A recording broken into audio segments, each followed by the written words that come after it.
Okay, thank you. Okay, thank you all for having me here. It's actually quite a great pleasure to see so many people. Also, this is like my first talk in person as a visitor in the last 2 years almost. So it's a mixture of excitement and being intimidated because you're quite many people here. Also, I almost told Flavio to skip the part that my PhD was in string cosmology because I thought I would lose all of you. But I hope you can stay on board with me as I go along.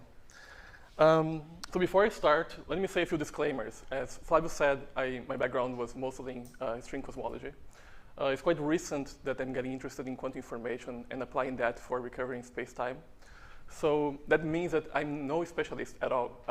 If anything, I'm here to learn with you because I want to use quantum information to try to put forward or move forward this kind of program.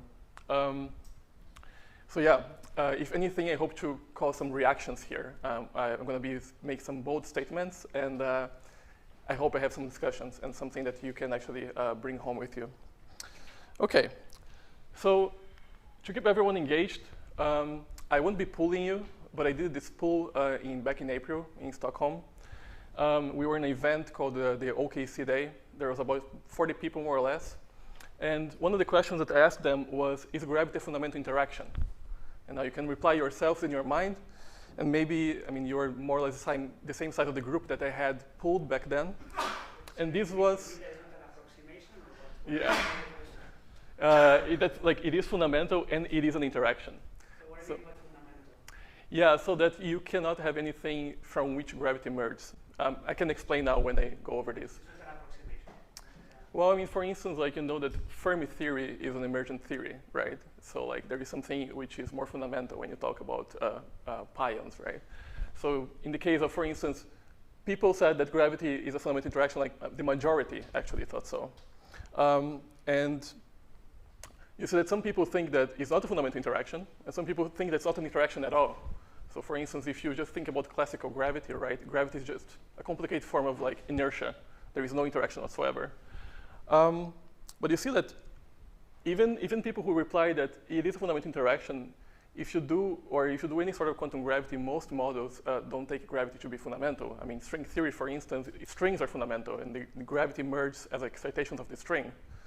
So it's a bit misleading that actually most people think that gravity is fundamental, even though most theories don't take gravity to be fundamental at the quantum gravity approach.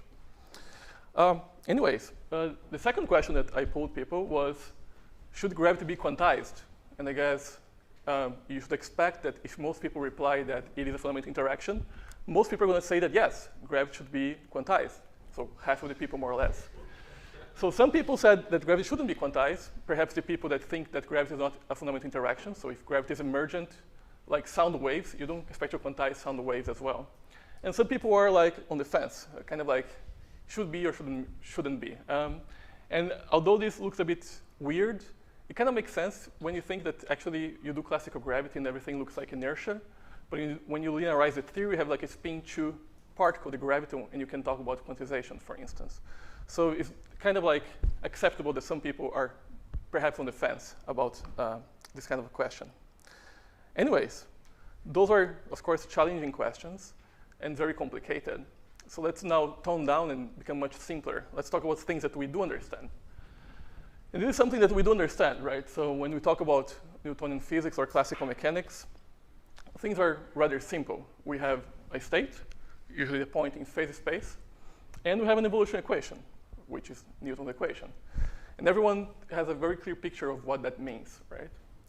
In fact, if you have an operator that can evolve your point in phase space, and you know exactly the state of your universe at a given time, you can actually predict everything that happens towards the past and in the future. Of course, this is the concept behind the Laplace's demon.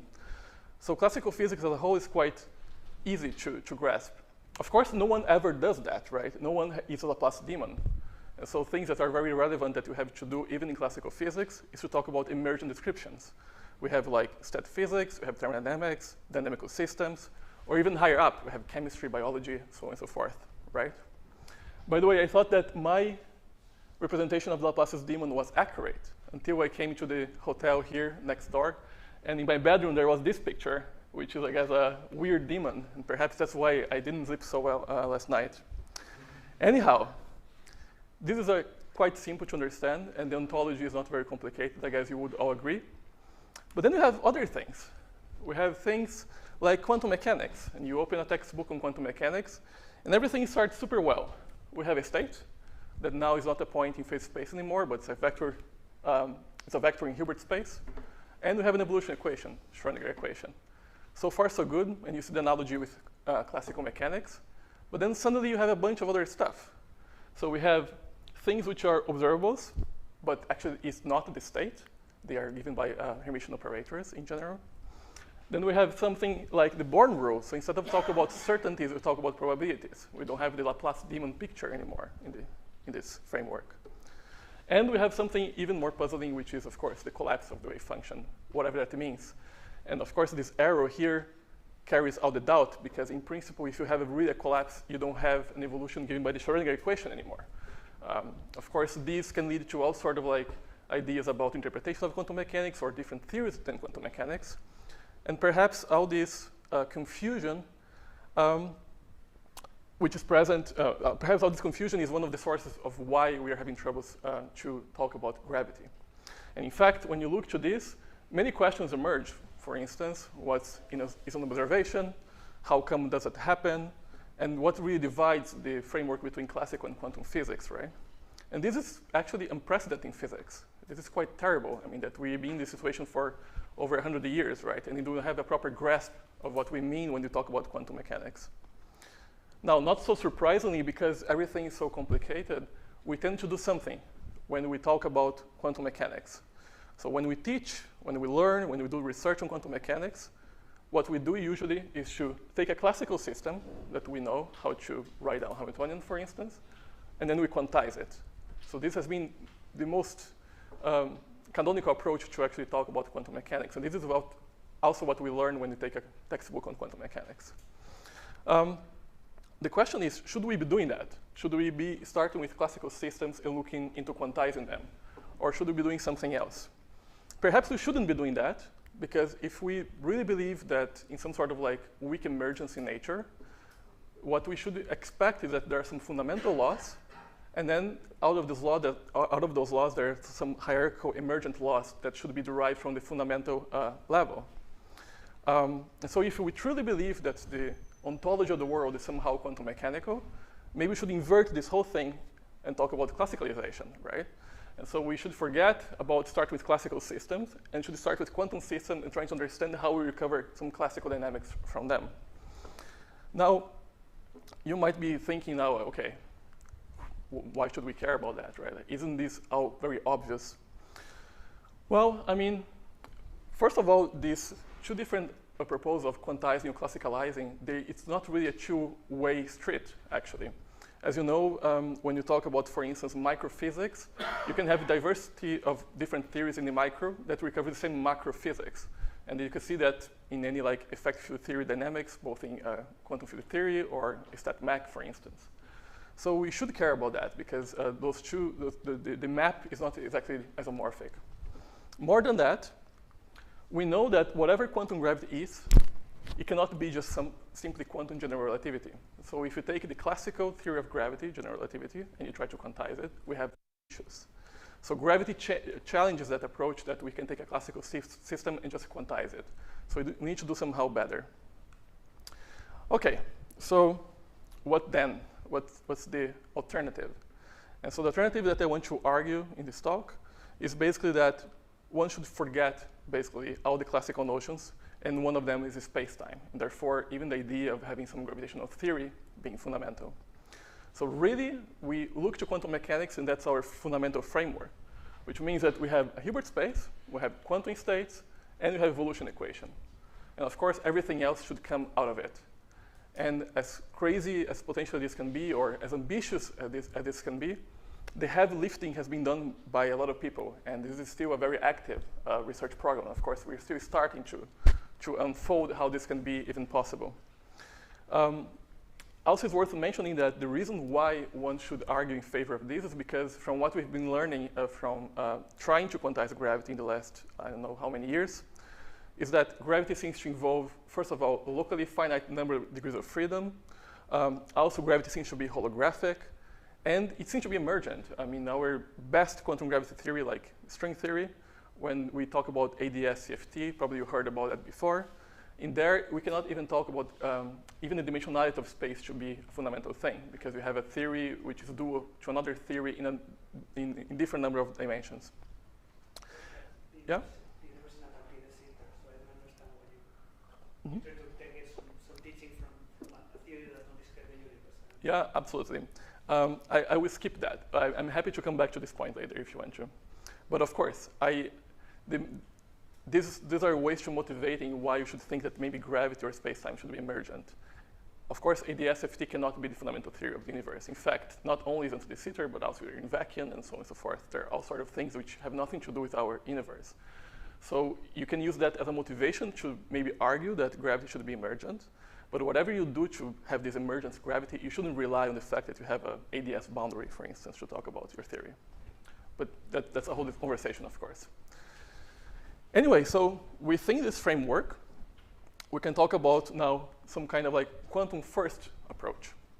And basically the research program that I'm going to be exposing to you is mostly due to Steve Giddens and Sean Carroll and collaborators.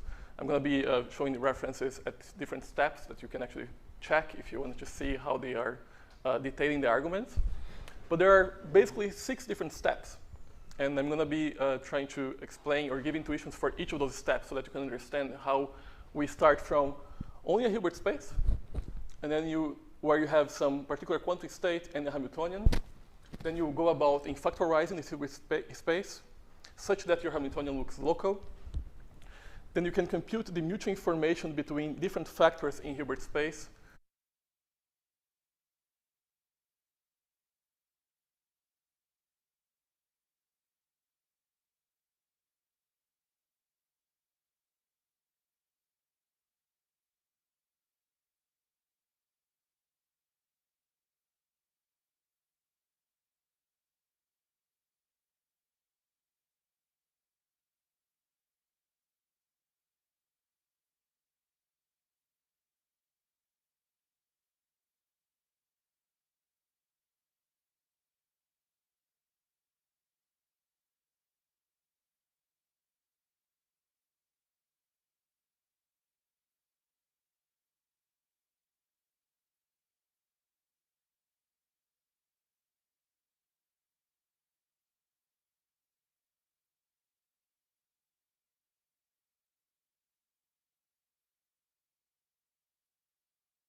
Yeah? Of course.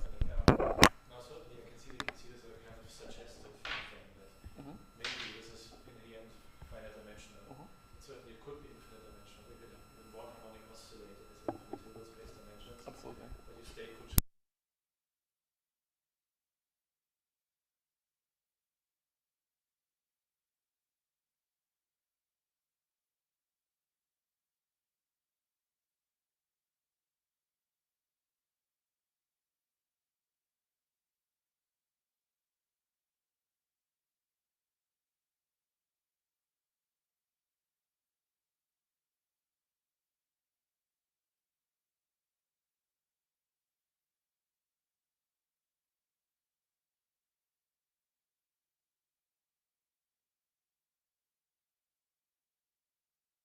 You don't have the same argument. Yeah, thank you.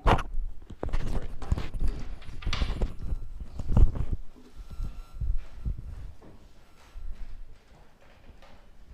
Because the crucial thing for us here was the fact that when you include gravity, you actually have a bound in the amount of entropy that you can have for a given region, right? And so you know that whatever would be the Hilbert space associated with that region cannot be described by something that looks like as if you had an infinity Hilbert space. I mean, I could think of a harmonic oscillator where I'm forced to have a 99% probability rate on the first 5 levels. Sure. It's just very little bit of weight going into a tail up to infinite dimensions or so. Yeah, but like when you talk about like,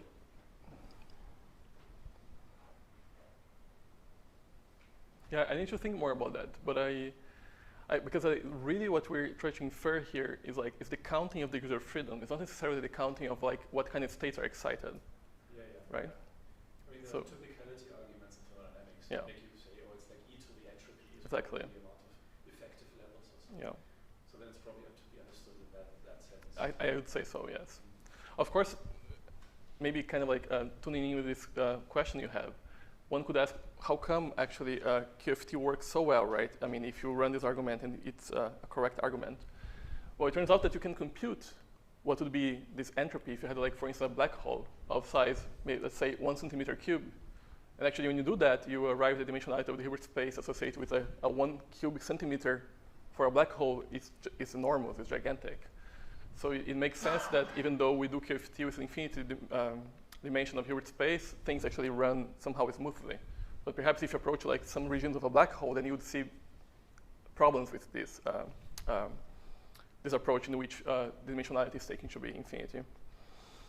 Okay, so still developing on the item 1. As I said before, we're kind of like trying to ignore those complicated parts of quantum mechanics and just focus on the initial part, where I have like a state, a Hilbert space, and an evolution equation. And so to some extent, we have a very austere quantum mechanics in the sense that we have a Hilbert space. Now we impose that the fact that the number of dimensions is finite. So I'm kind of like hinting towards the question that Chazalev asked. Well, of course, we have quantum states. The Hamiltonian gives the evolution equation, basically, encoded in the Schroedinger equation. But they also have like all the eigenvalues associated with the Hamiltonian. And in principle, that would be all. So whatever we are about to derive, everything's going to come from this simple, very minimalist quantum mechanics, right? But then you could say, like, okay, but wait. When I look to a Hamiltonian, for instance, I can give you like a Hamiltonian for a harmonic oscillator within some interactions. You might say, but we do have space here, right? I mean, space somehow already appears, at least an operator. The thing is that there is no reason for this spatial basis if you go back to the slide before, right? In this, you only have the Hamiltonian and you have a particular vector in Hilbert space. And to choose a particular basis is something that we do, but should be justified as well. So in whatever thing that we're trying to emerge space, a space should be singled out as something special, not something given by picking an arbitrary basis and making it special. And so we need to understand how or why is this basis particularly relevant for us. At the end of the day, really what one has would be in principle just the dimensionality of the Hilbert space, because you're in finite dimensional Hilbert space, and also the energy eigenvalues. And the ultimate theory or result in this kind of framework would be you start with this enormous list of numbers, and somehow you can derive the standard model of particle physics. Okay, we are far from that, right? I mean, we're going to be talking about very, very, very simple situations here. But in principle, if you really believe that quantum mechanics is the fundamental thing and there is nothing more than that, and gravity is emergent as well, everything should come from this kind of like simple description of quantum mechanics. Okay. Yeah? When you say gravity is emergent, what do you mean? I'm going to explain. Yeah, but it's basically following this. I'm going to be saying that you can talk about the geometry without ever imposing that you have gravity fundamentally. So you don't have gravity as an interaction. You have actually a construction of geometry, and this geometry behaves in a way that looks like GR, even though fundamentally you never had anything that looks like a spin 2 particle, for instance. All right, but there are more degrees of freedom than the degrees of freedom that's on the multiple graph. Fundamentally? Whatever you're going to say. I mean, there is no fundamental degree of freedom associated with gravity. So that has to be, that's emergent. Okay, so the second thing is, what about the factorization of Hilbert space? What do we do about that? And how we come to a preferred sort of factorization? Well, the things that we're going to see is that we the imposition of locality for the Hamiltonian picks up, in general, a unique factorization for the Hilbert space. I guess the intuition you can have is, imagine, for instance, I come to you and I give you a hydrogen atom, right? And what we do usually is to decompose that as an electron and a proton. So we have like those tensor product of 2 Hilbert spaces, and then we talk about that. Why do we do that? Why don't you have combination of degrees of freedom associated with the electron and with the proton, and then we talk about those degrees of freedom as opposed to the electron and proton? And one of the reasons is that if you try to do that, you're going to see that your Coulomb interaction that is local and very simple when you talk about electron and proton becomes highly non-local and very complicated if you decide to talk about this mix of degrees of freedom between an electron and a proton. So you see that the reason why already we can see that we choose to decompose a quantum system as an electron and a proton has to do with the fact that the interaction term looks local. And this can be formalized, actually. So there is this paper by Carroll and Seid from last year. It's called Quantum Meteorology. And basically a discussion of how we can pick a factorization of Hilbert space that looks both classical and also that looks local, and then you can invert the argument. You impose locality, and that picks a particular factorization. So you know the common law. You have a Hilbert space. For instance, you can divide, let's say, in 2 different factorizations. We know how to write the Hamiltonian in this particular way. So when you do that, now you can impose a few conditions to try to pick a factorization. The first one is that if you have a classical system, the wave function should behave more or less should evolve more or less classically under some equation of motion. That's not the Schrodinger equation. So and to have that, you have to impose usually 2 different things, which I guess probably people know as the Zurich sift. And basically that the localized states have to remain localized, and also that entangled states have to remain entangled. So if you have like a system and environment, for instance, after you have the measurement or the entanglement between system and environment, then there is no further entanglement, right? So you have those pointer states. The other thing is that now you can impose locality. And how does that work? So imagine that you have a Hilbert space, and you do some arbitrary factorization of Hilbert space, which can be completely random. You can choose. Well, it turns out that for an arbitrary factorization, you can always write the Hamiltonian using this factorization by summing the self and then 2-point functions, 3-point functions, where you actually make interactions between those different factorizations that you have in the Hilbert space, becoming more and more complicated. Well, it turns out that this particular series, in general, do not converge for a general factorization. Most of the time, it's very hard to even find any sort of Hamiltonian that you can write that you truncate the series at a finite k, where k here is the order or the k point function.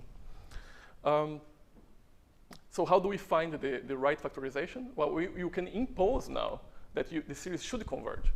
And so if you impose that series should converge, then your Hamiltonian is actually a local. The series is truncated. And so by imposing that your Hamiltonian should be local, in principle, you select a given factorization. And this is a result from a few years ago by Kotler, Pennington, and Ranard. The interesting thing is that in this paper, there are a bunch of caveats, and I don't understand it completely myself. And that's why I have this asterisk here for A, because actually they say it's almost unique factorization, but it's not completely unique. There's a whole equivalent class of different factorizations that would give you the same local Hamiltonian. So if it's finite dimensional, doesn't it have to truncate at some point? If you have finitely many That's a good question, actually. I'm not so sure. It So, does. I mean, yeah. if you have finitely many systems, yes, of course it does. Yeah, I will take what you're saying then, because I'm not sure. Okay. Okay, so now that we handled the structure, more or less, of the Hilbert space, let's also talk about computing mutual information between those different factors. And so, as you know, the mutual information basically is given by the entropy associated with a given factor, the sum of them minus the overlapping region associated with those two different factors. The thing which is interesting about the mutual information is that it is a scalar quantity, is also symmetric, and it's non-negative. So it already hints you at some sort of like metric structure, or at least could be used to maybe define some sort of metric in this graph that is here in Hilbert space. Moreover, there's this result from a few years ago that the mutual information actually between two different factors in Hilbert space is an upper bound for correlators. So whatever correlator that you define in this space, and you compute this basically the standard deviation of those correlators, you see that the mutual information is always constrained given an upper bound. And so this is very interesting because actually when you have the two-point function of a given observable between those two different factors that could be localized in some a space, they usually goes or they decay with the distance separating those two factors. This is for a massive theory. If it's like actually massless, then it has a power law decay. So in principle, you can already imagine that you can actually use the mutual information as a way to encode the distance between what would be the two, what would be the distance between those two factors if you had a geometry associated with them. There's a question there, over there. Yeah?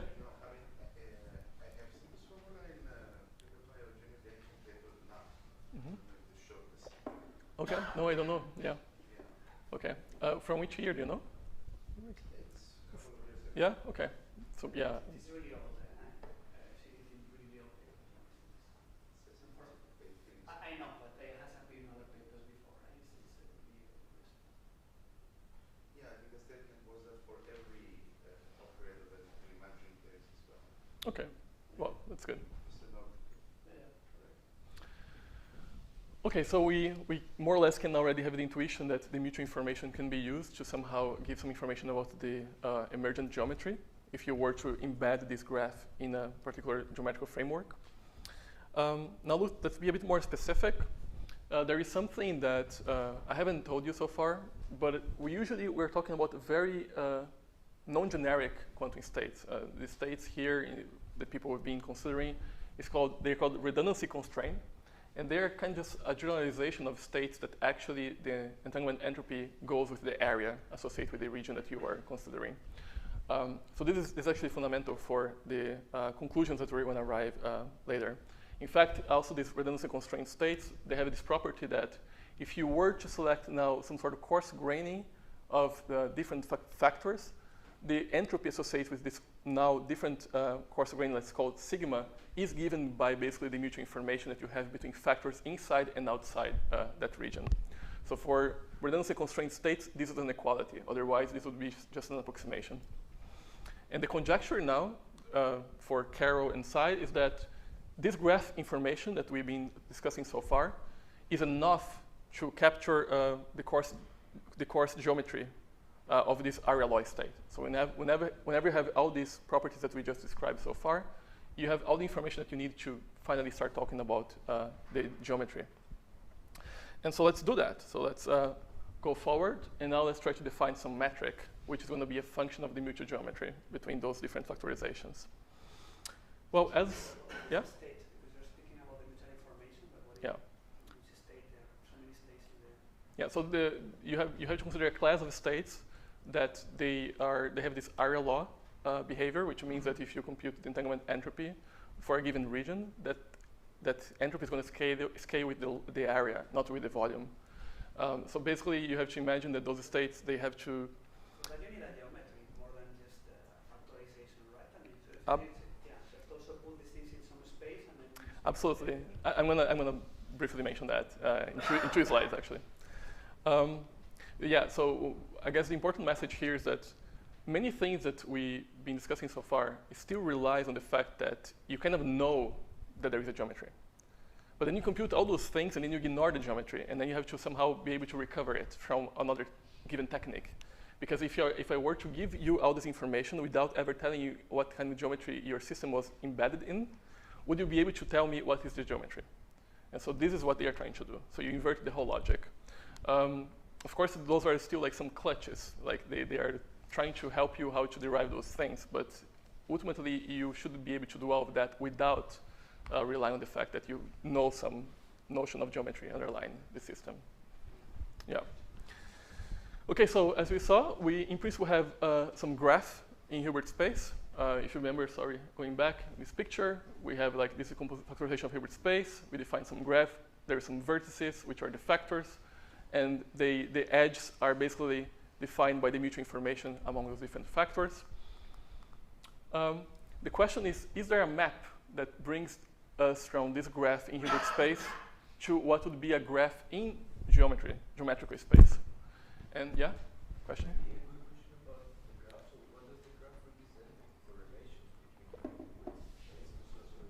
Here, yeah, so imagine that you have a big Hilbert space, and then you do some factorization following what we discussed before, and then you have all those different factors, and now you compute the mutual information between every two factors, and this mutual information is actually what's giving you the edge connecting those different factors. In this graph, the mutual information gives you the weight between those different factors. And when you want to use this mutual information in the edge here to actually give you a notion of metric now in this particular graph. So how do we do that? There are a bunch of assumptions here. So it's not even clear that you can actually do this mapping. So you assume that actually you can do it, first of all. And you assume a very simplified version of the graph, right? Because in principle, what you had vertices in the Hilbert space, now the vertices in the geometrical space could be something completely more complicated. But you assume that they all remain the same. So actually, the only thing that we do is really to change sorry, and here the tilde should be, oh no, sorry, it's correct. So the only thing that you do is assuming that the edge connecting those different factors, they are changed. So the weight before was given by the mutual information, but now we change. We say that the weight between those two different factors, P and Q, is given by this relation. So of course, if P and Q are equal, there is no weight, which is basically to say that mutual information is 0, and also the distance between you and yourself is 0. But if they are different, you introduce some distance scale, which here is LRC because we have this redundancy constraint kind of state. And you have this phi mapping, which is a function of your mutual information that you computed before. Here you have some normalization I0, just to guarantee that this argument here is between 0 and 1. Okay. Now, what are the properties that we expect from this particular phi map? Well, the intuition is the following, and we know this from QFT in vacuum. So if you have a QFT and you have vacuum, and you factorize the Hilbert space, you know that nearby regions, they are very entangled, and regions which are far away, they are not very entangled. So we know that from just normal QFT and computing entanglement for the vacuum, for instance. So we have the notion that things which are more entangled, they are close together, okay? So using that intuition, you can actually derive some properties for the mapping. You know that the argument runs between 0 and 1. 1 is when you have like maximally entropic states, or sorry, maximally entanglement entropy between those factors. And then you assign some 0 distance to that. And when there is no mutual information between those different factors, they are in principle infinitely far away from each other. One example of this mapping would be to take minus the log. That would have the same the right properties for this function, which is also, of course, monotonically decreasing. Yeah, so with that, we can finally then talk about some sort of definition of distance. So imagine that I have two different factors, and they are all connected by some intermediary factors. The distance between any two factors is given by the minimal path that you take in your graph. And the reason why you take the minimum is because when you take this definition, then you also satisfy the triangle inequality. So now you are arriving finally at some metric notion. It is positive, the distance, it is symmetric, it is a scalar, and you have the triangle inequality. Yeah? So I find this very fascinating. Let me just ask you about Yeah. the conceptual puzzle here. Mhm. So we think typically that we can actually operationally measure the distance between two events. Yeah. So we can think of putting a ruler there or Yeah. doing some more fine experiment and get an actual value. For every signal run, we do this. Yeah. But mutual information of these other entropic quantities that we have in ADCFT, they are not measurable. So Mhm. they are not observables. Mhm. You need, in principle, many copies of a quantum state if you want to experimentally determine the mutual information, for example. Mhm. So it seems that somehow there's a clash that you want to define an operational notion that you can really determine in every single run by another notion that's not of that form. Mhm. So I wonder how that is seen or treated. I don't think it's treated at all. I mean, I think people are even far to talk about that, right? Because to some extent, you're bringing the notion that you can go and measure something, right? And I mean, we haven't even touched upon the fact that you have to discuss measurement here.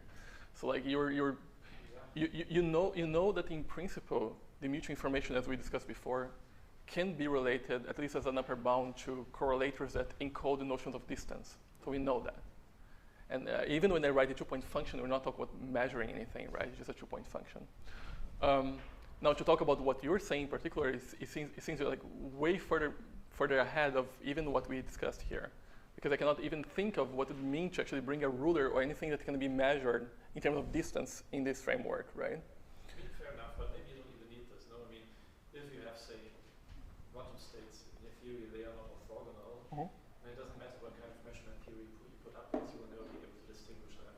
Right. So you can argue on a kind of a very basic level what's possible or not possible. Yeah. I think it would be interesting. I mean, not saying it's impossible or this Yeah. kind of kills the idea. I think it would be very interesting to see how it could come about here. Yeah. You obtain quantities that are more measurable from ones that are not.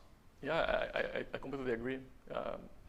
I haven't seen anyone having this discussion so far within this program, so I think it's an avenue that someone could think more about it, for sure. Anyhow, so we arrived at this definition of distance. And so we can, of course, now, I mean, we so far, like having a distance between two different factors doesn't tell me much. In particular, it doesn't tell me if there is even a smooth geometry associated with this, or what would be the topological properties such as the dimensionality of this geometry, right? So we finally go to item 5, which is how do we reconstruct those smooth geometries? And so the idea here, first of all, is to ask, is the geometry that you have resulting from this kind of algorithm even smooth in first place? And so the idea that they propose is, for instance, you go back to the Hilbert space, and you use the metric that we just defined to consider some region around a given factor P, and you compute the entropy associated with the state within this region, okay? As we saw before, the entropy of those states, they scale usually with the area.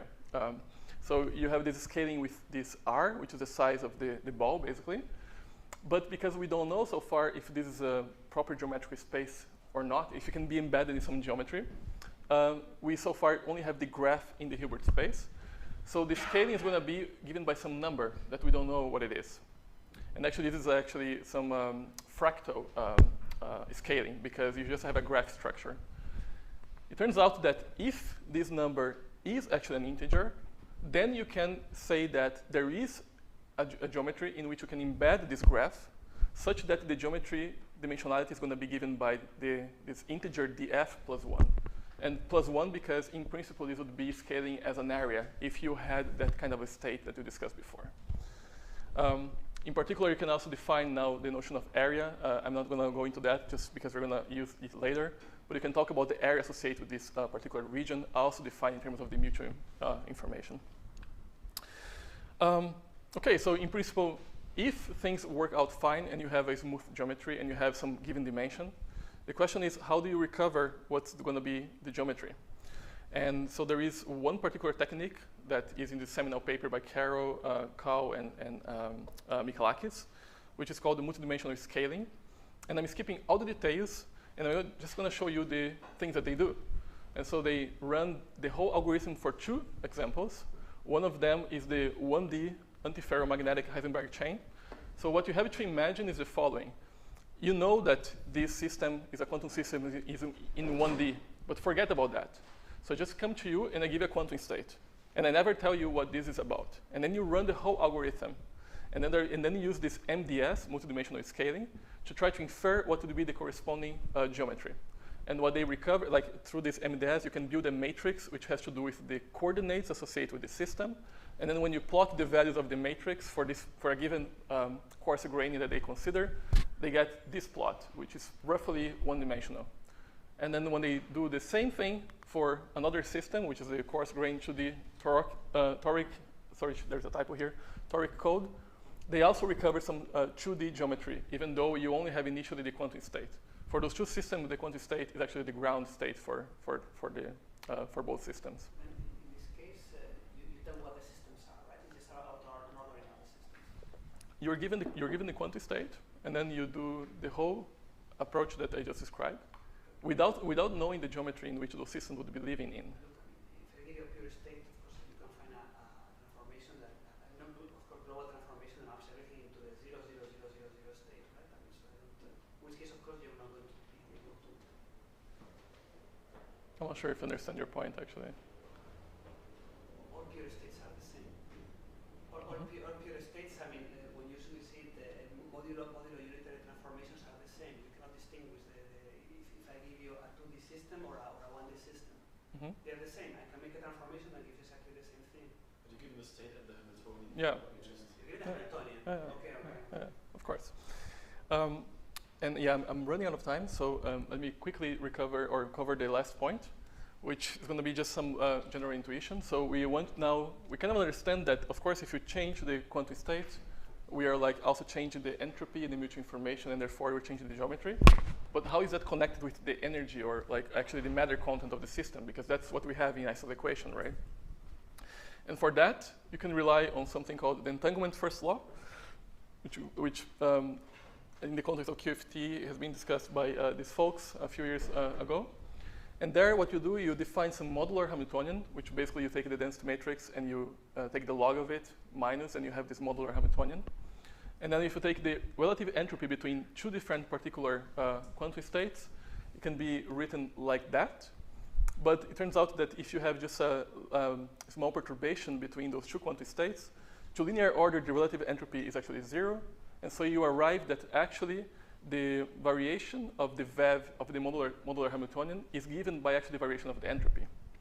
Now, it turns out quite surprisingly that it's being shown, at least in the context of some conformal field theories, that the modular Hamiltonian is actually connected, or you can recover in the IR limit actually what would be the corresponding stress energy tensor for the 0, 0 component. Of course, is the energy density, basically.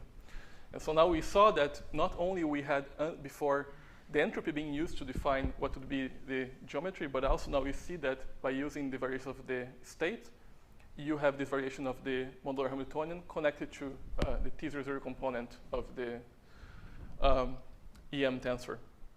So our final, basically, summary of what has happened is that we had some sort of like notion of connecting some variations in area or distance with the variance of entropy, and then you have this notion of emergent space as it was defined here. If you know the variations of area for a given perturbation and you do a lot of math, you can actually recover what would be the corresponding curvature associated with that variation, and then you can also derive what would be the Einstein tensor.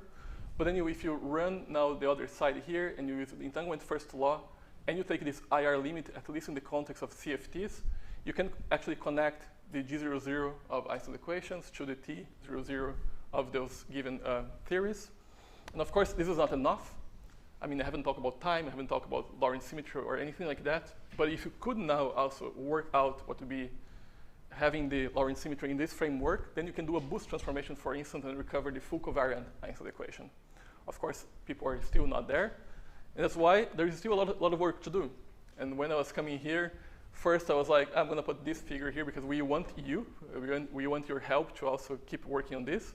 But then I went to the kitchen and I saw this communist propaganda. So I decided to change, and maybe this is going to be more appealing for the group here. So there's a lot of work. First thing is we can still keep exploring this geometry from entanglement. Forget about gravity. Even if you have or not gravity, only thinking about simple quantum systems and the kind of geometry that they would be associated with, this is an interesting question on its own, okay? The other thing is how we recover the Lorentz symmetry. You see that time here was completely taking a special role. It had the Hamiltonian, you had the time variable from the very beginning. So everything here was like deriving or trying to recover some spatial geometry. But we should be able to somehow talk indistinctly between time and space if you want to recover proper GR or what we have in even underlying QFT. So there are many questions about that. In particular, moreover, you know that if you have a finite-dimensional Hilbert space as opposed to an infinite-dimensional Hilbert space, you don't have the same representation of the Lorentz group. You have problems with that as well. So the question of also recovering the continuum limit of the infinite dimensionality of Hilbert space that we're used to from this framework is also very complicated. Finally, the directions that I am interested right now. So I'm trying to start working with 3 last items. The first one is, can we talk about time actually being emergent in this framework? So instead of like having that time evolution given by the Hamiltonian, maybe talking about some thermal time hypothesis. And you know that it's a paper by Cohns and Rovelli from actually quite a few years ago, where instead of considering just like pure states, you talk about also having mixed states, and you can define a time variable which is going to be emergent.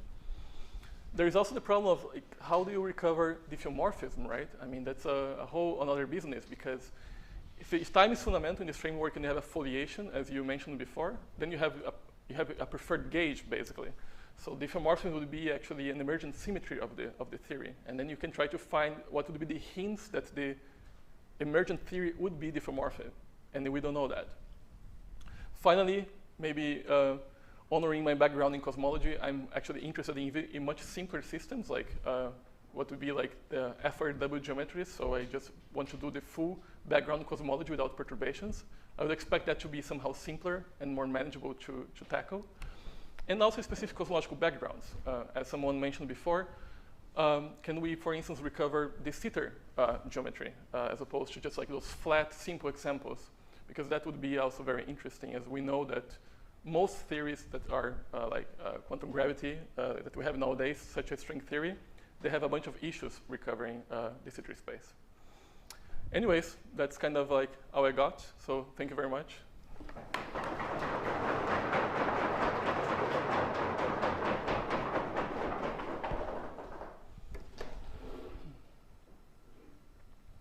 And I'm happy to take questions.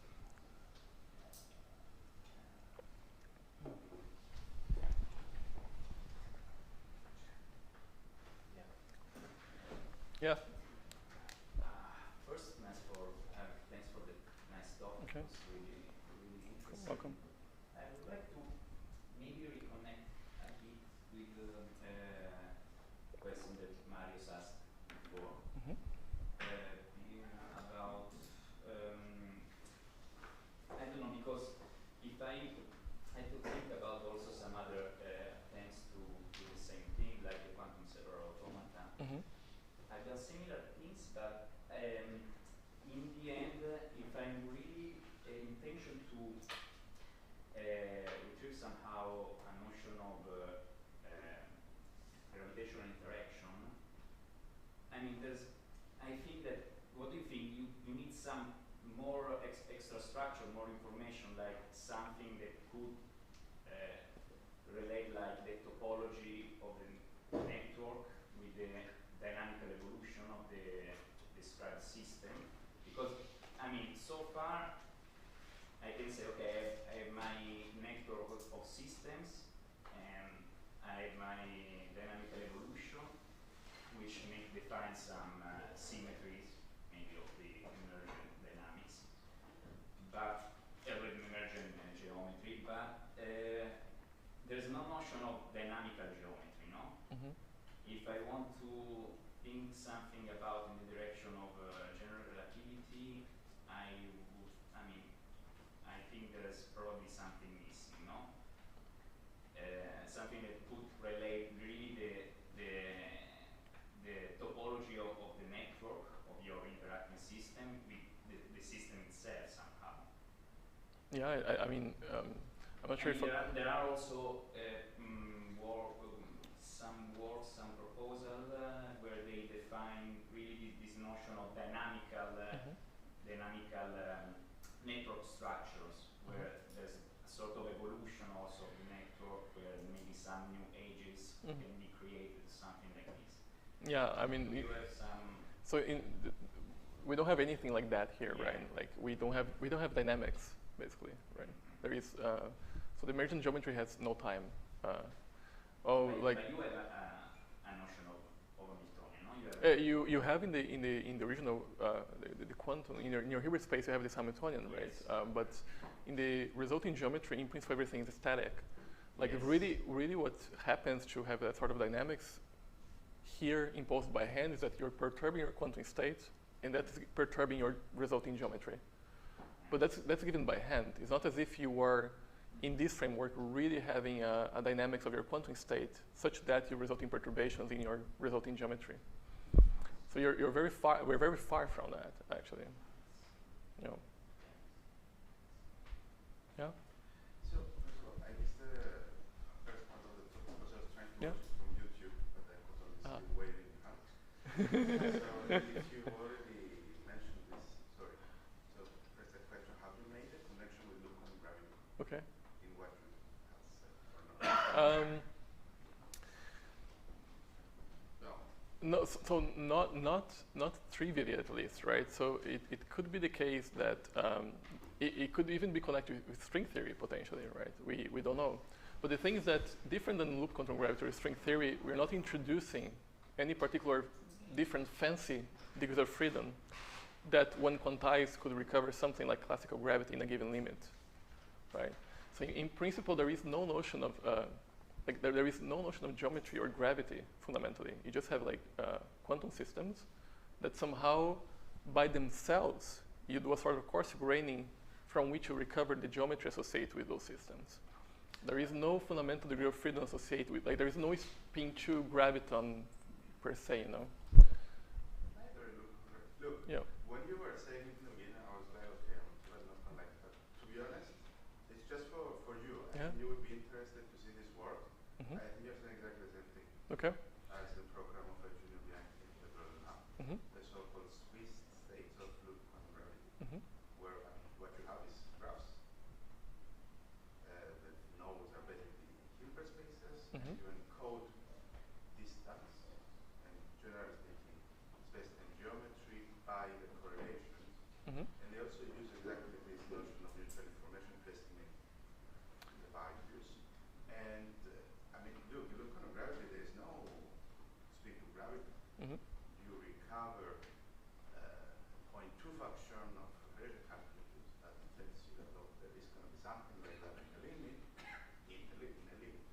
Fundamentally, you just have a bunch of degrees of freedom. So long as you have a Hilbert space, which is some sort of quantum degrees of freedom, that is not different at all from gravity. But maybe I can ask. There is a story on how you get that specific kinematical space and how you get dynamics, which you don't have, but that can actually fit together. Maybe I can ask you a question then, because the whole point of loop quantum gravity is to have loops, right? So I guess you're introduced somehow some particular quantum system in which you have those loops such that you recover the classical gravity, right?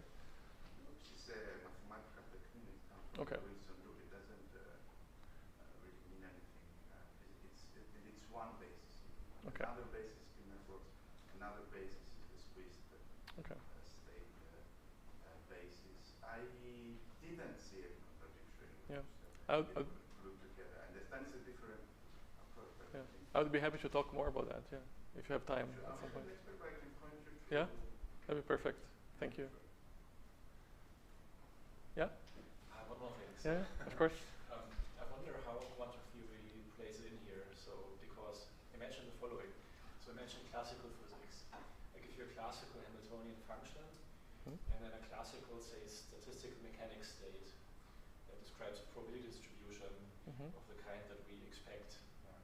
Where we also expect that particles that are close by are somehow strongly correlated with ones that have flown far apart and so. I could in principle imagine doing the same thing. I could try to map out the correlations and from that define some distance, and then if I'm happy, then perhaps even reconstruct the underlying space. Yeah. Is there, it would be compelling somehow if you could say that this program really only works when you start quantumly Is there hope to do that? Because is there, for example, in the notion of mutual information, some way for that? Is say the way that mutual information behaves and gives rise to geometry here is something you couldn't have classically. Yes, it's entanglement entropy. Yeah, I would be inclined to say so, and I think there are other things, right? I mean, there are many things that I haven't discussed here. For instance, right, you could ask the question, what happens with a EPR pair, for instance? If you, because everything I discussed here so far was pretty much implicitly in the ground state. But what happens when I have excited states? If I have a Bell pair, for instance. And so this kind of framework somehow recovers some notion of EPR equals ER, right? So we saw before that the notion of this weight that gives the distance in the emergent geometry, the weight would be equals to 0 if the two factors were maximally entangled, for instance. And so this is a hint of like trying to somehow recover the EPR equals ER in this framework. So you would have, of course, you don't see the ultimate geometry. You don't see that there is some sort of like wormhole or anything. But by construction, you associate a 0 distance between those two factorizations. So I think there are a bunch of elements, and of course here I'm presenting the big picture. But when you read the papers, I think there's so many different things that are relevant for only in quantum mechanics that I guess you cannot do the same in just stat mech, for instance, as you were saying.